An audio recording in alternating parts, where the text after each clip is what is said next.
ஓம் சரவண பவ.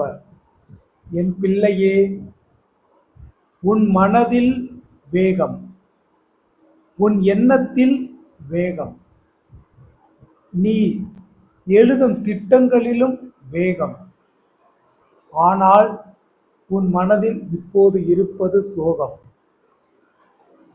முன்பே உனக்கு உணர்த்தியுள்ளேன், செவ்வாய்க்கிழமைகளில் வேகமான காரியங்களை, மனதின் உணர்வுகளை வேகமாக மாற்றக்கூடிய காரியங்களை செய்யாதே. நீ திட்டமிட்டது சரியாகத்தான் இருக்கும், ஆனால் அதனை செயல்படுத்துவதற்கான காலம் எப்படி உனக்கு சரியானதாக இருக்க வேண்டுமோ அதுபோன்று உன்னுடைய மனநிலையும் சரியானதாக இருக்க வேண்டும்.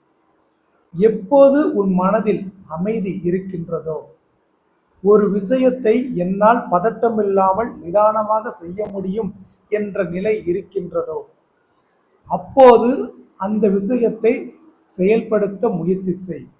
அதை எடுத்தவுடனே பெரிய அளவில் செய்ய வேண்டும் என்று இல்லாமல், முதலில் ஒரு பரிசோதனை முயற்சியாக சிறிய அளவில் செய்யும் பொழுது நீ என்ன தவறு, அதை செயல்படுத்தும் போது என்ன தவறு செய்து விடுவாய், அதை எப்படி திருத்திக் கொள்ள வேண்டும் என்பது உனக்கு அந்த சிறிய பரிசோதனையில் தெளிவாக புரிந்துவிடும். அதை விடுத்து முதலிலேயே நீ வேகமாக முழு வீச்சில் இறங்கி அதனில் ஏதேனும் தவறு நேர்ந்தால் அதனை சரி செய்வதற்கான காலம் உனக்கு மிகவும் அதிகமாக சென்றுவிடும்.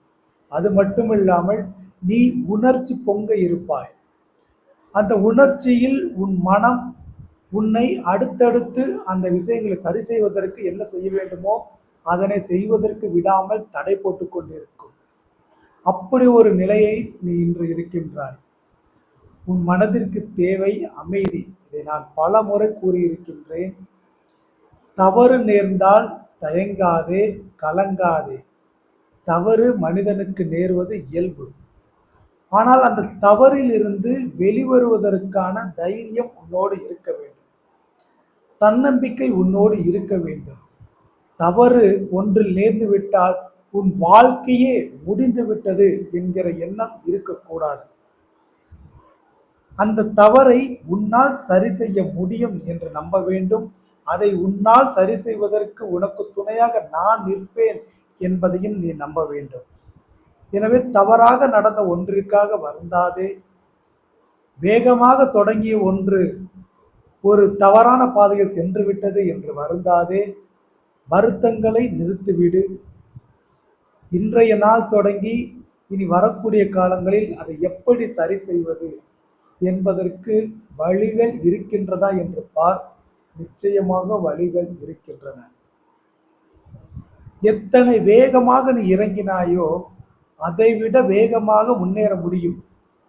ஆனால் இறங்கும்போது நமக்கு தெரியாது நாம் வேகமாக இறங்குகிறோம் என்று. ஆனால் நாம் வேகமாக ஏறும்பொழுது நமக்கு பயம் வந்துவிடும். இவ்வளவு உயரம் நான் ஏற வேண்டுமே, எவ்வளவு தூரம் நான் கீழே வந்துவிட்டேன், இவ்வளவு உயரம் நான் ஏற வேண்டுமே என்று ஒரு பயம் உங்களுக்குள் வந்துவிடும். அந்த பயத்தை நீ விடு. என் முருகன் இருக்கின்றான், நான் முன்னேறுவேன். ஒரு படி நான் எடுத்து வைத்தால் என்னை 100 படி உயர்த்துவான். எனக்கு அதற்கான சக்தியை என்னுடைய முருகன் கொடுப்பான். என்னால் எப்படி வேகமாக இறங்கி வந்தேனோ அதைவிட 2 மடங்கு வேகமாக முன்னேறவும் முடியும். அதற்கான சக்தி என்னிடம் உள்ளது என்று நீ நினைத்துக்கொள். அமைதியாக, என்னவா எவ்வளவு பெரிய பிரச்சனையாக இருந்தாலும் அதையெல்லாம் ஒதுக்கி ஒரு 5 நிமிடம் அமைதியாக இரு. என்னை நினைத்து தியானம் செய். உன்னுடைய வாழ்வில் இருந்த அத்தனை கவலைகளும் அந்த நேரத்தில் பறந்து செல்வதாக நினைத்துக்கொள்.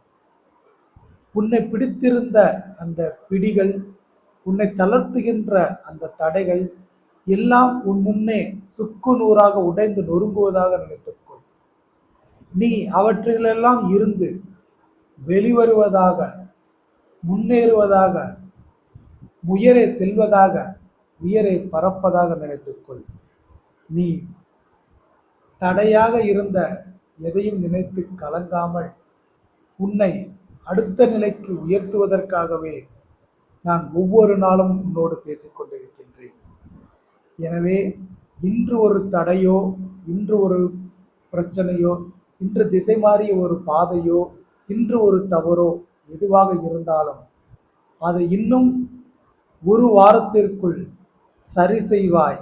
அதை நீயே சரி செய்வாய். அதை உன் மூலமாக நானே சரி செய்வேன். எனவே துணிவோடு இரு, தயாராக இரு, நம்பிக்கையோடு இரு, மனதில் வலியின்றி இரு. நீ நிச்சயம் அந்த தவறை சரி செய்து வெல்வாய். அது உன்னால் முடியும்.